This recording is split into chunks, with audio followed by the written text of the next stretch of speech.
Spoonful, a twice-monthly conversation with restaurateurs, chefs, growers, and others who have helped generate the legends associated with eateries across the Mid-South. The team at Benny Keith is proud to sponsor this adventure with the goal of preserving the stories that have helped cultivate an amazing food scene across the Mid-South. So kick back and enjoy a Heaping Spoonful.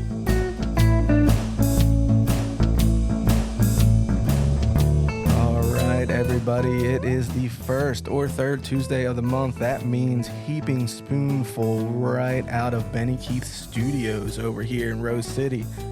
We're off of Route 70. We're sitting here hanging out. This is the Mid-South podcast that we talk about the Mid-South food scene. And we have a special guest today. And I've said this before and I've said it again. You know, I really, really enjoy having people on that I don't know jack about. So, you know, educate myself, me being, somewhat new to Arkansas. So, and this name has come up plenty of times. Across the table from me today is Michael Carpenter of Speakeasy Café. Mike, welcome. Oh, thank you for having me. Yeah, man.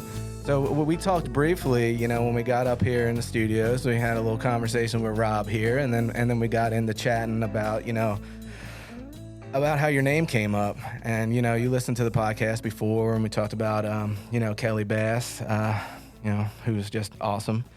And your name came up a few times, and then of course your rep Jesse had something to say, like, man, you gotta have Michael on. Oh yeah, she's great.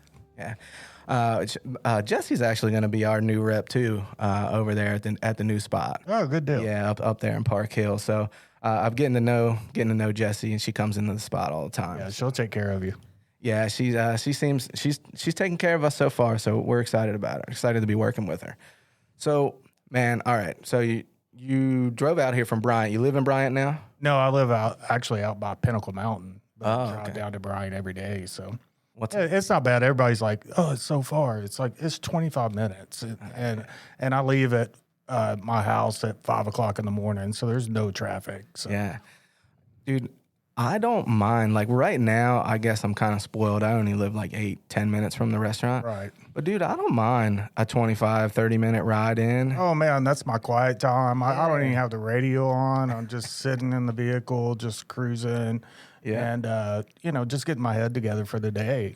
I feel like a lot of times that's important. Like, I don't have to be at work as early as you. Right. I'm not, I'm an afternoon guy. Yeah. I mean, obviously sometimes you do, but definitely not at 5 o'clock in the morning. But when I was doing that scene, I liked a little bit longer of a drive in the morning. Yeah, it's nice. It's nice. And even when I get to work, I don't turn the radio on, so it's just quiet time. I'm just getting the store open, prepping everything, getting ready to go for the day, just get a cup of coffee and just take my time. Like, I really don't even have to be there that early, but I just don't want to be in a rush. Yeah, exactly. There's something about a restaurant in the morning when nobody's there. It's nice. It's calming. Nice. Yeah. It's like the only sound is the ice dropping. Right. and it scares me sometimes. Yeah. I'm like, who just came in? Oh, wait, that's the ice machine. That's the ice machine. Yeah, exactly. I actually had to tell my guys when I'm there in the morning, I'll tell my guys, I'll be like, hey, Marco, I'm going to be here when you get here tomorrow morning. Right. Please don't scare the shit out of me. Yeah. I would really appreciate it. Just while you walk in the door, be like, hey, I'm here. Right. That'd be nice. Yeah. That'd be nice. Give me a heads up. Yeah. So I definitely want to dig in the Speakeasy Cafe, man. But where did you start? Like, where are you from? I'm originally from right outside Nashville, Tennessee. Okay. A little town called Lebanon is where Cracker Barrel was founded. Oh, shit. Okay. Yeah. And actually, the founder of Cracker Barrel was a family friend. Oh, wow. Danny Evans, yeah. And I have a funny story about that. I actually worked at Cracker Barrel because I'd moved back there in like 2003 and just needed a job. Mm-hmm. But I didn't be like, oh, I know the owner. Right. And I was just a line cook. And he came in one day, and I hadn't seen him in years, and I was on break. And so I just went and sat down at the table. I'm like, hey, Mr. Evans, how's it going? He's like, Michael, what are you doing here? You're working in my restaurant? And I'm like, yeah. Trying to, just catching up. And the GM is like flipping out. Like he's pacing the floor, running around, and I get off break, go back to the line. He's like, do you know who that is? I'm like, yeah, it's Danny. Like, I've known him all my life. It's not Mr. Evans. You're right. Yeah. And so, I don't know. The first restaurant job I ever had, was actually at a Little Caesars Pizza when I was 16 years old. Oh, yeah. And so that was back in the mid 80s. And that's actually when pizza actually meant a thing. You got 2 pizzas on a cardboard box and a paper bag. Yeah, yeah. But at the time, they were making all their dough in-house. They're making all their sauce in-house, grating all their own cheeses and stuff like that. And it was great. Yeah. And but even as a kid, man, I just loved restaurants. Like when my family would go out to eat, one place we'd go a lot in downtown Nashville was Houston's, and they had an open kitchen. And I'd always make sure I could see the kitchen working and things like that. And my great aunt Inez and Uncle William, we used to do Sunday dinners out there. Hell yeah. And they had a working farm. And I mean, like, if you're having fried chicken for Sunday dinner, she killed the chicken that morning. Hell yeah. You know, and I just remember as a little kid just sitting on her feet and watching that and just being amazed by it. Yeah, yeah. I love that stuff. There's something about it. It's like I can still picture like my dad and my grandparents and stuff, like shucking corn and that kind of stuff. Yeah. And I lived outside of Philadelphia, but it was, Yeah. same thing. You know, there's something about it, you know? Right. You talk about open kitchen, man. I've worked in a couple open kitchens. I fucking hate working. I hate working in an open kitchen, but I love, like, the same as you. I'll go to a place with an open kitchen. I'm like, I want to see what's going on. I want to see what's happening. Oh, anytime I even go out to a place, I just go to the bathroom to see if I can get a peek in, you know, see what the kitchen's doing back there, you know, just. You got to. You got to. Yeah. There's something in me. Everybody gets, you know, like, you know, my wife would be like, they sat us next to the bathroom. I'm like, yeah, but it's close to the kitchen. It's right there. It's right there. That's what I want to see. That's what I want to see. Yep. You're talking about like fried chicken. So is that like, so your Aunt Inez, is that what you said? Mm-hmm. So is that, was that a farm? Yeah, they had a farm. They would smoke hogs and hams, and I mean, she made her own lard, you know, pulling gardens, you know, every fall and all that kind of stuff, shucking peas, corn, all that kind of thing. I mean, it was canning, you know, for the winter. I mean, you name it. I mean, they were doing it there, and yeah, it was cool. Oh yeah, hell yeah. So I didn't appreciate it as a kid, though. Yeah. But now that I look back, I'm like, I kind of learned a couple of things. Yeah, you really. So it's kind of funny too, because I look back, like I talk about, like, you know, my grandparents or my dad doing something, and you're right, you don't appreciate that as a kid at all. As a matter of fact, most of the time my dad was like, "Hey, peel these potatoes." I was like, "God damn it, man!" Looking for my sister. Right. Like, what is she doing? She ain't doing nothing. Exactly. You know, I'm like 10 years old. I was like, I don't want to peel potatoes. You know. But now you look at it, and you know, like I see like my guys now. I'm like, nah, man, stop doing that. Right. It's crazy when you think back on it, you know, that little thing that influenced you. Yeah. It's nuts. It's nuts. So I had Shane Taylor on, Taylor Made. Okay. And, you know, I asked him, I was like, man, you get in the restaurant business. How'd you get in the restaurant business? He said, insanity. I said, yeah, that sounds about right. Yeah, that sounds about right. It really is. And I mean, I just worked in restaurants, you know, ever since that first job when I was 16 years old. I mean, you name a place, I've probably worked at it. Yeah. You know, I lived a pretty, I don't know how to say it, but just a not so upstanding citizen lifestyle We've all been for a long time, you know, and I could always just go get a job in a restaurant. Yeah. And, but I've just always loved it, you know, and just had the opportunity to open my own. So, Oh, yeah. What was the first spot that you opened? the first spot I opened was a place called Java Joe's, and I had moved back to my hometown after my wife and I got married, and we got married in 2003. We moved back there in 2008. It was an existing location, Okay. and I didn't really know a lot of the baggage that came with that. That happens. And then the economy collapsed, you know, 2008, and it killed us. Yeah. And you know, everybody, because construction industry, all the things that people were depending on, that collapsed during that time. They were just like, nope, not buying a cup of coffee or eating breakfast out every morning or having lunch, you know, and all those kind of things we were doing. And so it didn't last very long, but I learned a lot. That's usually the thing. You know, it's like, man, Man, I forget who said it. Yeah, I'm not trying to get deep here because I'm not a deep person at all. But it's like, it's like, I guess they said Edison is like, man, I didn't fail at making the light bulb 15 times. I just learned how not to do it. Right. Times, The one time I learned how not to do it. Yeah. So I learned a lot from that experience. And then, So then, no more Java Joes. Right. Where'd you go from there? Then I ended up at a corporate job and sitting in an office every day where I was lucky enough to be on like the 8th floor with a corner office, but we weren't allowed to look out the window for some reason. We all had to face our desk to the wall. It was the dumbest thing ever. It sucked the life out of me. It paid really well. But then shortly after that is when we came to North Little Rock. Okay. We opened up Mugs Cafe down there. So the Mugs was actually like one of the first places that I was ever in when I moved down here about 5 years ago. yeah, I wouldn't have owned it at that time, but like when we first opened it, that's when Starving Artists, where you guys are, was still open. The plaza was just a empty lot across the street. The apartments weren't behind us. Argenta Market was still there. Yeah. So Crush Wine Bar, and that was about it down in Argenta. And it was good. I mean, we hit the ground running with that place. And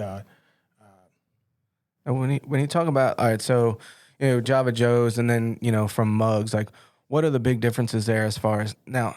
Man, coffee people are there's a whole other scene there that not a lot of people know about. Sure, and I'm not a big coffee snob. I just like a good cup of coffee. I can kind of geek out on all that stuff, but I'm not the guys at Onyx. Right. You know what I'm saying? I'm not at that level. I just want to brew a good cup of coffee and have some food. Yeah. The food portion, because I've spent a lot of time in coffee shops, and you go in there and I get a cup of coffee, and then all they got is like a cookie to eat or something like that. It kills me. Right. Yeah. And like I want to hang out. I'm probably gonna have breakfast and lunch. Yeah. And sit here all day. And so while we had coffee at Mugs and even at Speakeasy, it's not necessarily our focus. We focus more on the food side of it. For sure. And you know what the funny thing is? It's funny that you say that because that's like, well, two things. One, man, well, I know people out there that are listening to the podcast, they can't see me, but I didn't get fat eating sweets. Like I got chunky eating salt. So like and when I'm eating or when I'm drinking coffee in the morning, like I don't want a muffin, man. I don't want a cookie. I want a sandwich, a breakfast sandwich or whatever it is, Right. So that's one of the things that I made note of actually when I first moved down here was even though I knew you weren't there at the time, but it's still the same business model. Like you can get a sandwich over there, and a decent cup of coffee. Yep.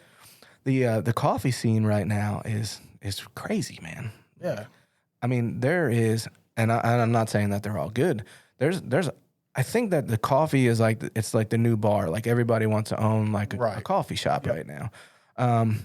Which, my thoughts are people coming off the street and they're like, man, I'm going to open up a coffee shop. And they're like, don't do it. Yeah, I can talk you out of it real quick. Yeah. But, obviously you have experience in the restaurant business. You had experience there as far as Mugs go. How did the Speakeasy Café come about? We actually had opened that up as a second location because there's really nothing in Bryant. There was a couple of like drive-through kiosks. Coffee with a Cause was one of them, and they're just off the highway. And it was just a little drive-through thing in a parking lot, and they do a great job. And the thing about us is we really want to be what's called a third place. Like people have first place is home, second place is work, and then the third place is like neither home nor work, but it can kind of be both of those places. Yeah. And there was a barbershop right next door to us, Artiment Cut. They've moved behind us now, expanded, but there was just really no place like that. And so when we first opened Speakeasy, we only did a little bit of food. We just had like bagels and cream cheese, avocado toast. We do a thing called a grilled cheese and jam that's really good, and yogurt. We didn't do a whole lot. We had some lunch sandwiches, but the lunch part really just never took off. And I mean, to be honest, for the first few years, it was a real struggle. Yeah. I mean, it was. What year? It was hard. What year did you open? What year? So it's been 9.5 years ago. So that'd be 10. So 2015.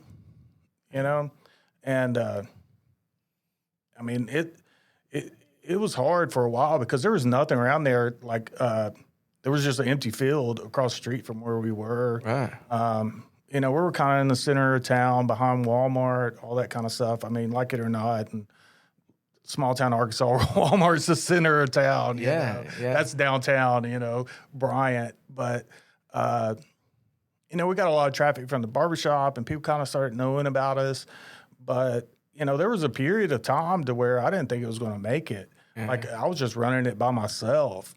My wife and oldest son would come down and I'd run like breakfast specials because I wasn't really set up to do a lot of food at the time because we were focusing more on the kind of the coffee side, but just wanted to have some things. And, so I'd run specials, and they would start taking off. So it just kind of got added to the menu. Right. For a long time, those little $30 griddles you can get from Walmart. Oh, yeah. I had 3 of those. That's what I was cooking on, you know. But I mean, and even there was a time to where even I couldn't even pay myself. Like Speakeasy was paying its own bills. Like I had to go get another job at a restaurant as a line cook. I'd work Thursday, Friday, Saturday, Sundays. Yeah. And talking about a humbling experience, you know, going in there, talking to the other line guys, like, what do you do? And I'm like, oh, I actually own a restaurant. But here I am, you know. Yeah. And, you know, did that for a couple of years just to be able to get a paycheck. And man, there's something to be said for that. Yeah. There's not a lot of people that would do that. No, and that's what, because I didn't save up 3 years of salary and all that kind of stuff. I just went for it. Yeah. And, I mean, it was hard. But all of a sudden, I don't know, maybe 5-6 years ago, we just really kind of turned a corner, I guess. And people started getting really interested in what we were doing, and it just really took off. Well, you built a good name for yourself out there. And I think, you know, to me, looking into it, like last 4 or 5 years, a lot of things align for you. One, I mean, you have a good product. I mean, to me, you know, think about like what you just said. I mean, people see that. People see like this. Here's a guy here that has his own spot. He opens up in a Speakeasy Café. You know, he's not giving up. He's gonna go pick up another job, and he's gonna do his thing, and he's gonna keep pushing and keep moving forward. Like people notice that stuff. Yeah. And then you know what we were talking about before, like the coffee is booming right now. Sure. And you already have an amazing product now, and now the trend's coming around. Yep. You know now, I mean, and we talked about Jesse earlier. Jesse's like, man, you got to get out there because I haven't been out there yet. Yeah, come on. So she's like, Bryant, you're stupid. Drive out there. You know, you're off on Tuesdays, right? Yeah. We can go out and check it out. You know, I mean, we've gotten some of our things that, you know, like our breakfast tacos. I mean, they become really popular. Mighty Rib named our bacon, egg, and cheese sandwiches one of the best sandwiches in Central Arkansas. And you know, I just use the KISS method, you know, just keep it simple, stupid. Yeah. You know, and there's a thing that can be said for very simple things that are just done well. Yeah. You know, we're going to take our time just to scramble eggs. We're not just turn and burn eggs. They're not going to sit in a pan, and then we'll just, you know, shovel them out when it comes in. Yeah. We're taking our time and sitting there with them, playing with them the whole time. And, hell yeah. Man, I think like, so I've, you know, people who listen to this podcast on a regular basis have heard me say, like, I've literally held every position in a restaurant. But I will say that, you know, working breakfast at a spot, those are different people, man. Yeah. Breakfast is different people, you know, and, you know, line cooks have, you know, everybody has that stigma of like, you know, we hate brunch. Yeah. And I do, well, I do kind of hate brunch. I like. Well, going, it's I just like because you going have to brunch. close on Saturday night and then get up on Sunday morning and go cooking. And it's a whole other crew, Right, you know. It's a right. whole other crew as far as like if we were gonna do brunch down at Brood, it'd be like my staff, my kitchen staff, would be like, man, I quit. I'm out of here, Yeah, you know. But no, breakfast people, man, are a different breed, dude, because they're still doing all the same stuff, like you know, that nighttime line cooks are doing, but they're Sure. getting up at 5 o'clock in the morning Right. and they're gonna go bang out and they're gonna get it done. Yep. Usually, I don't know who you have over there, but the best like breakfast guys that I worked with or breakfast people that I worked with are like old heads that don't take shit from anybody. Right. I have a Chilean guy he's been with me since Muggs days, and he actually does stand up at the Joint. Oh, hell yeah. But I mean, he's just great. I mean, he's just as consistent as can be. Like, I don't have to worry. You know, I come in early, get all the prep done because most of our stuff's just prep beforehand, and then we just got to execute it. But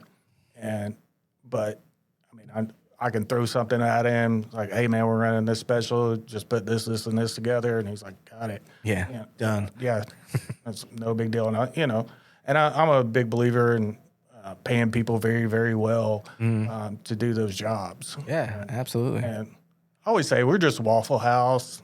You know, we just don't have waffles. You know, but Waffle House is great. I love going to Waffle House. I love just like watching the guys work and their whole system of calling stuff in, and they have a whole system of just where they put the jelly on the plate. It'll tell you how the eggs are going to be cooked. Yeah, the Stuff whole like that. thing. It's crazy.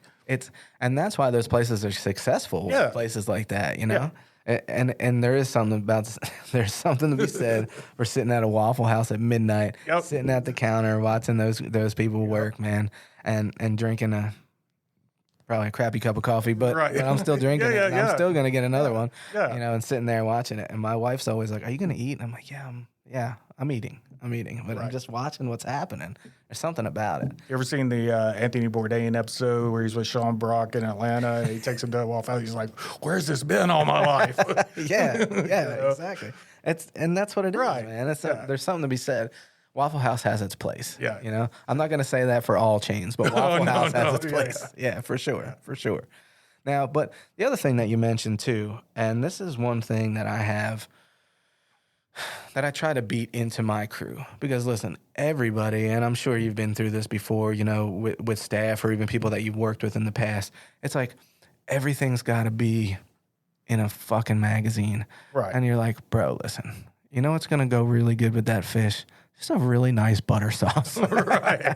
You Right. don't need to make, there's a time and a place to do some Sure. crazy molecular, all kinds of stuff, but why don't we just put a Blanc on that or just put a butter sauce on there, man? It's probably gonna be really good. Yep. So when you say like the Mighty Rib says like you got the best bacon, egg, and cheese in the Mid-South, there's something to be said for that. Right. And that's all it is. I mean, it's bacon, egg, and cheese, and American cheese with some Cholula on it, and that's it.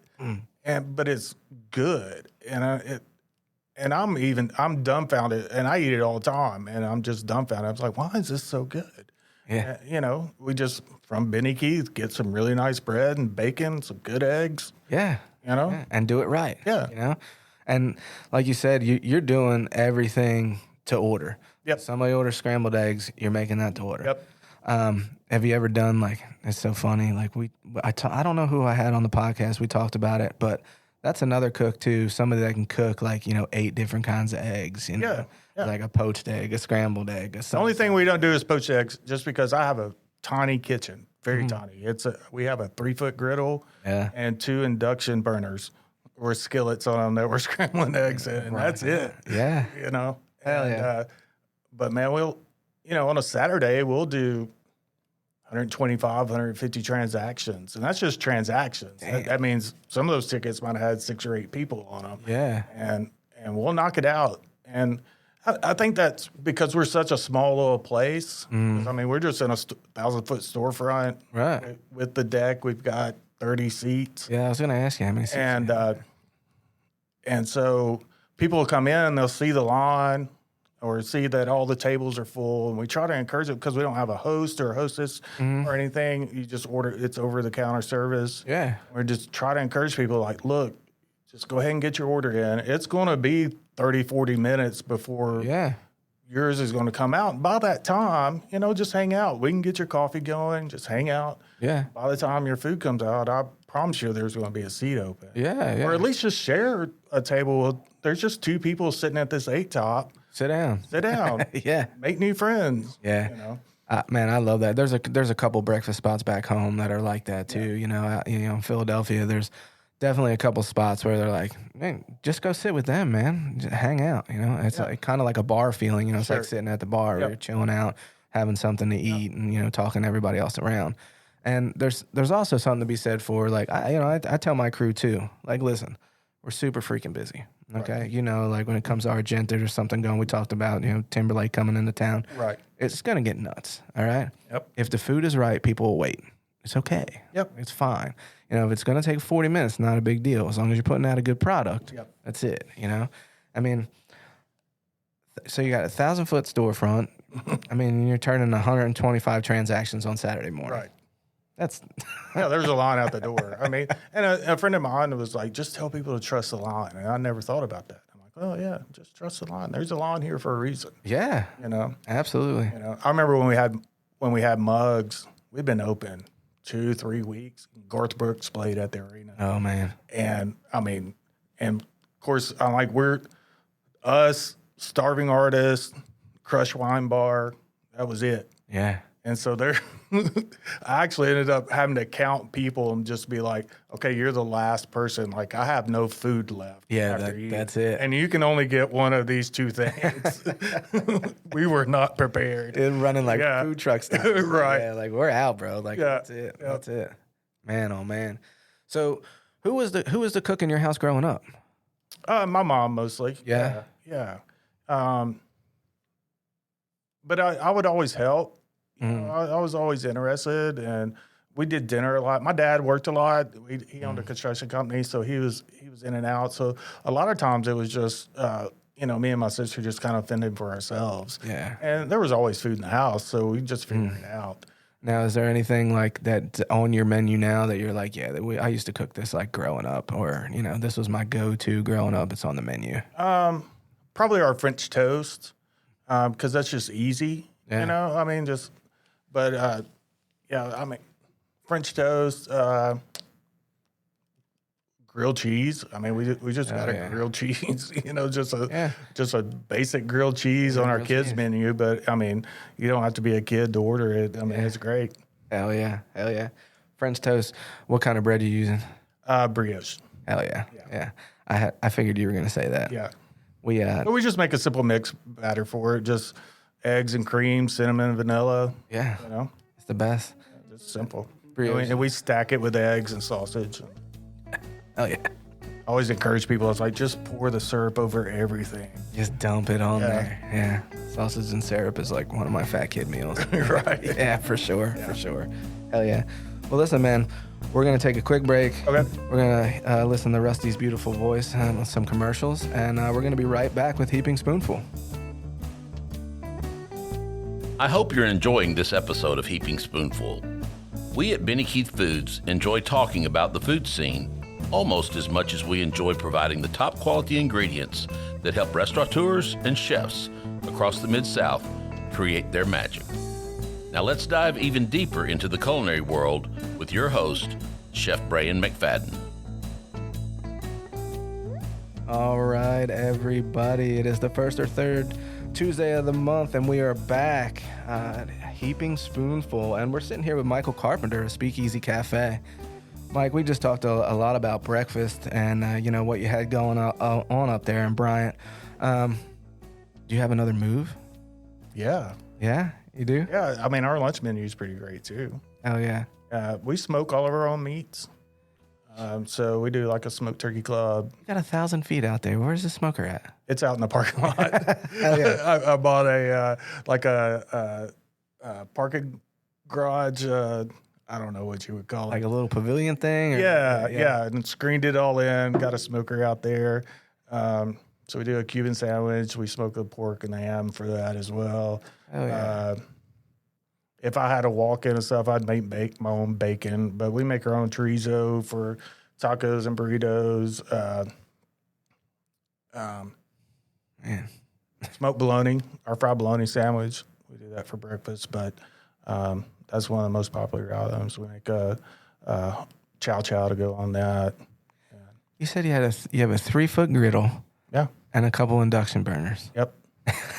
You're just crushing it, man. Yeah. I got a little steam table to keep some holiday sauce in because Right. we do a pork belly Benny. So, I sous vide the pork belly.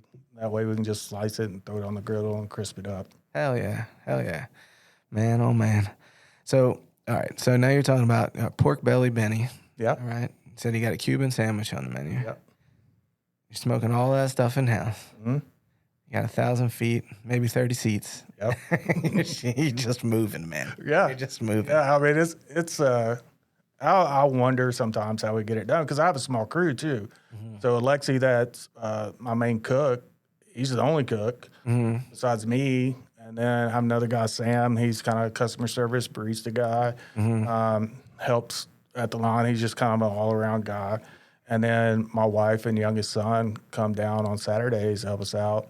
And then I have another part-time girl that's a barista. Nice. And my oldest son, he worked there when we had the little griddles from Walmart. Yeah. And from the time he was 14, he's way in Kansas City at college now. But, it's a lot of fun. My youngest says he wants to go to culinary school, so I'm all about it. So, That's pretty badass, man. yeah. He's like, I'm just going to take over Speakeasy and open up about 4 more. I'm like, okay, go for it. Yeah, rock and roll, man. Yeah. Rock and roll. That's pretty cool. Yeah. Yeah, that's pretty awesome. I tell my kids, I have twin boys, they're 10 years old, and I told them, like, next summer you're busting tables, bro. Yeah. And they're like, Dad, we're only 10. I'm like, okay, your family, it doesn't matter. Right. Yeah, they both started, each of them like 12 or 13 years old, coming in, washing dishes. Yeah, that's the best, man. Yeah. And I think when they start like that, there's success in the future because when you come in and you just start washing dishes and you're busting tables and stuff like that, next thing you know they're helping Lexi cook and Right. they're doing that kind of stuff. Oh, yeah. Yeah, I mean that's the way to get them started. Yeah, that's all I've done is just like, hey, we need this done. Like, I actually need you here. Like, this is an important job. I can't do anything unless I have clean dishes. Yeah.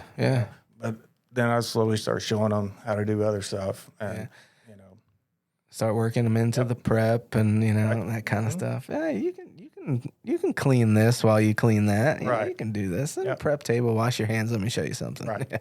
I mean, that's how I started. So that's the best way to do it. Yeah, same here. Like, I lived in Memphis for years, and I got a job as a dishwasher at a place called Cielo. It was kind of a high-end place in Victorian Village in Midtown there.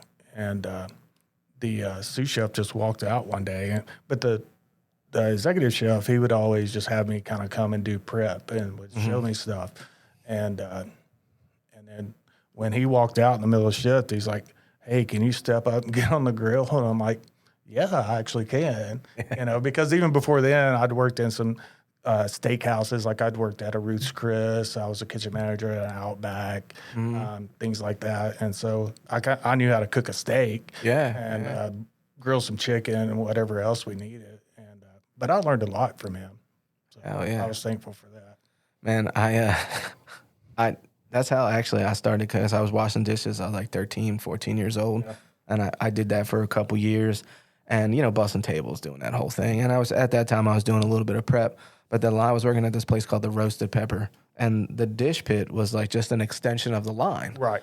And we had this guy that I talk to him every once in a while now. His name's George Carper. I'm going to call him out.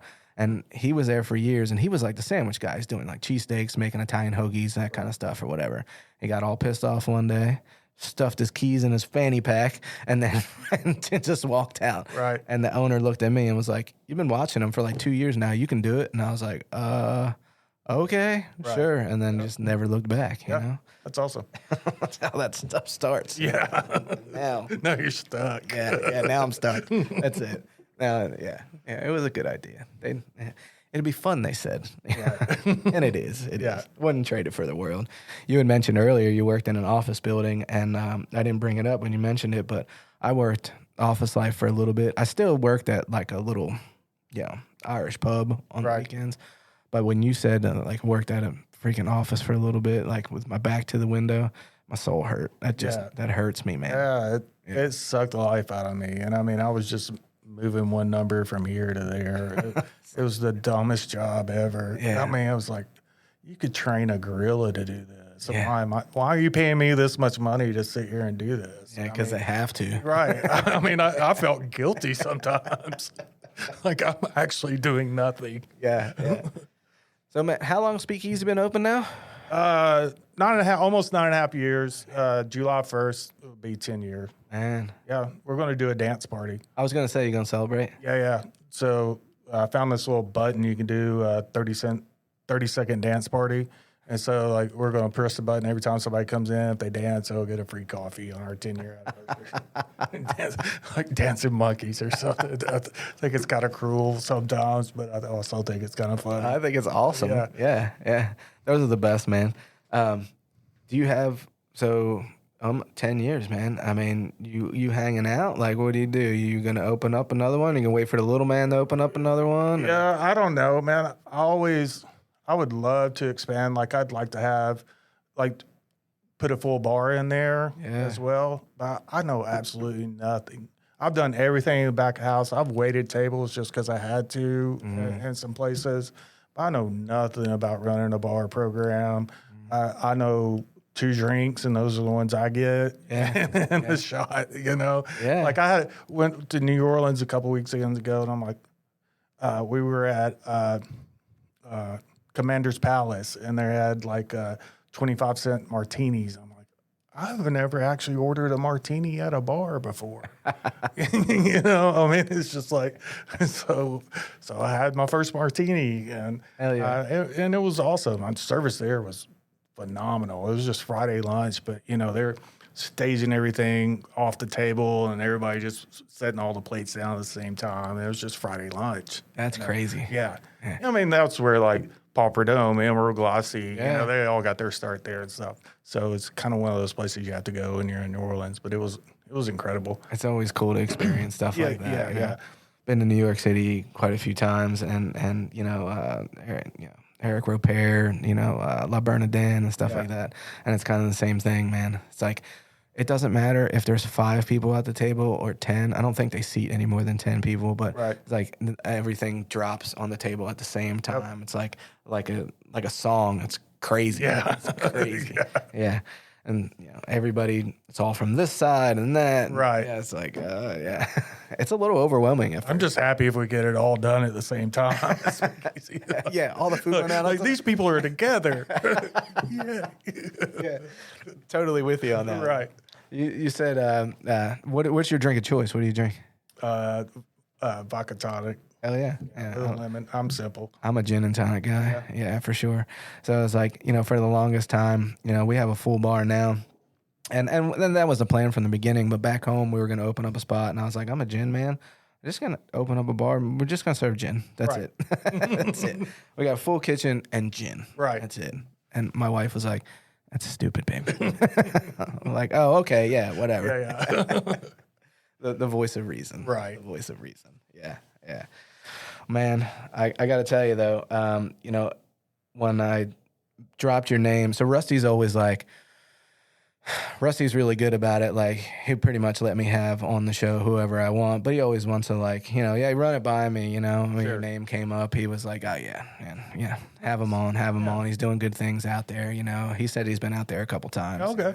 And, it's great to have you on, man. I really appreciate you driving in. Yeah, man. I appreciate the morning off, and my crew's going to take care of whatever's going on right there right now. And it's good to be able to do that. It's good to, and you talked about Lexi, you talked about, your crew that you have. There's something to be said for being able to drive out here and hang out on a podcast for a little bit and trust that everything is okay. Again, I just want to, give a shout out to those guys because they work 6 days a week. We're only closed on Sundays. Yeah.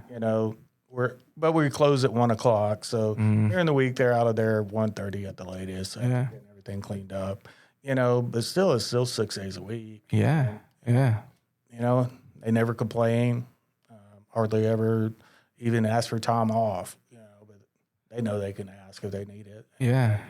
We try to do things like schedule our vacations together in the summer so we can all be off at the same time. And because I like to get away every once in a while and absolutely things like that. And we'll just shut the store down. And like I had a guy come in yesterday and he's like, "Oh, y'all were closed a couple of weekends ago," but that was when we went to New Orleans. So I just had to close for the weekend. Yeah. I mean, there was only 3 people there, and there was no way 3 people could run the store. Not that Saturday morning. But that was my wife and I's Christmas present to each other. Just a trip to New Orleans with some friends, and it was a lot of fun. And I'm sure everybody appreciated the weekend off. Yeah, and I paid them for it and things like that, and take care of them.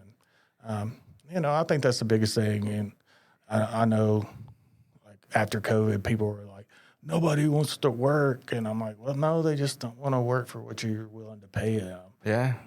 Yeah. People want to work. Yeah. They want to be taken care of as well. So. Yeah. You got to figure it out. Yeah. You definitely got to figure it out. And when you have good guys, you got a good crew, you got to take care of them. Yeah. I'd rather pay 3 or 4 people really well than pay 10 people crappy wages. Yeah, absolutely. Absolutely. It's the way to do it. Yeah. So I think I said to you, maybe this is I don't know, man. I'd have to count, but it's around 20 podcasts, maybe 16 to 20 since I took over Heaping Spoonful over here. And you are the first person to give your crew a shout out. Really? Yeah. Not putting down anybody else that was on before, not putting anybody else down. I mean, I'm not the only person doing this stuff. I mean, I might be steering the ship. Yeah. It ain't going to stay afloat without those guys. So. And man, it's all about the crew. And I say that it's funny because I'll come out to the bar and I'll talk to a customer or something like that. Be like, "Man, everything's so great, blah blah blah." And I'll be like, "Man, it's the crew, dude. It's my staff." And they're like, "Oh, you're just saying that because he's standing there." I'm like, "No, it really is. Like, I can't do this without him." I do all the kind of back end prep, all that kind of stuff, get my guys set up. But they're the ones executing it day in and day out. Yeah. It's rare that I'm standing over the grill, flipping bacon, scrambling eggs. Yeah. I'm over there helping out a lot of times. But, those guys are the ones doing it. And I'm just kind of filling in holes when I'm there during the day. Yeah. And waiting on people to make sure everybody's happy and things like that. So. Yeah, absolutely. Absolutely. Good stuff. Oh, man, I appreciate you coming on. And I'm going to tell you the same thing I tell everybody else, let's get a year out, let's revisit in a year. Yeah. Let's sit down again and chat and see what happened in the last year and see how lunch is moving, see what else you got on the smoker. Yeah. We'll just take it from there. Yeah, I used to do barbecue full time, but I had to shut that down. I just got really burned out because I would do it every Saturday, and I'd get there at like 1:30, 2 o'clock in the morning and get the smoker going. This was the first year in 5 years I didn't cook a ton of turkeys, and I'm not doing hams for Christmas, and people are real disappointed and mad at me, but I'm sorry. Yeah. It was just like, I wanted to enjoy Thanksgiving this year. My son, he's oldest, he's in Kansas City at college, coming into town. I'm just like, I don't want to be beat on Thanksgiving. Yeah, I don't want to work the whole time. Right, because I just smoked 75 turkeys. It's just like, no, I'm not going to do it, but yeah. Good stuff, man. Yeah, it's a lot of fun, though. Did you cook Thanksgiving this year? Yeah, I did. Oh, yeah. I was really proud of my meal. Yeah? I think I came out really well. Hell yeah. Yeah. Hell yeah. Man, you can have like the best service in the world, but like when it comes to like Thanksgiving or like Christmas dinner, I mean, that's when it really comes down to. It comes down to. Yeah, I was really, really pleased with my meal. Like, I smoked my turkey, and then I had a regular, he brought me a brisket just begging me to smoke it. I'm like, well, give me a brisket, and I'll smoke yours for you. There you go.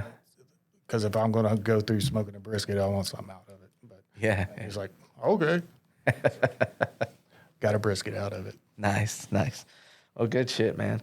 So I'm going to check back with you in a year. Yeah, dude. I'm sure I'm going to see you before then, because if I don't get out there, Jesse's going to hurt me. Oh, anytime we go out to eat, we're like one of our first choices is brewed barley. It really is. I appreciate that. Like, we want to go brewed barley? Yeah, we want to go. Yeah, that sounds good. You got to make sure you say hello. Right. Say hello when you come in. Yeah, I will. Yeah. I will. I'm just not there on Tuesdays. Okay. Usually over here. Yeah. Benny Keith. Yeah. In the morning, at least. Yeah. And then it actually works out with will call. If I need something, I'm already here. Right. I hit Lane. Lane's my guy over at Brood. Right. Like, hey, man, I'm already here. Right. Send something to will call. What do we need? Yeah, Smokey called. I need this. Christ. Well, it's good to have you, man. I appreciate you coming on. I appreciate the time. We're going to check back in a year. I'd like to thank everybody over here at Benny Keith, especially Rusty Mathis, the GM over here. This is the brainchild of Rusty, and I really appreciate having this platform. Also like to thank Rob Nelson. He's the head of technology over here at Benny Keith. Rob's the guy who's going to make us sound good, so we make sure we take care of Rob. And thank you, Rob. I appreciate you, buddy. All right, you can hear Heaping Spoonful the first or third Tuesday of the month, every month. And if you're looking to be on the show, hit us up. We are here. All right, that's it. This episode of Heaping Spoonful. We hope you enjoyed this episode of Heaping Spoonful. On behalf of all of us at Benny Keith Foods, Mid-South Division, please know how much we love connecting you with the legends of the culinary scene and their unique stories. I look forward to the next time we can offer you another Heaping Spoonful.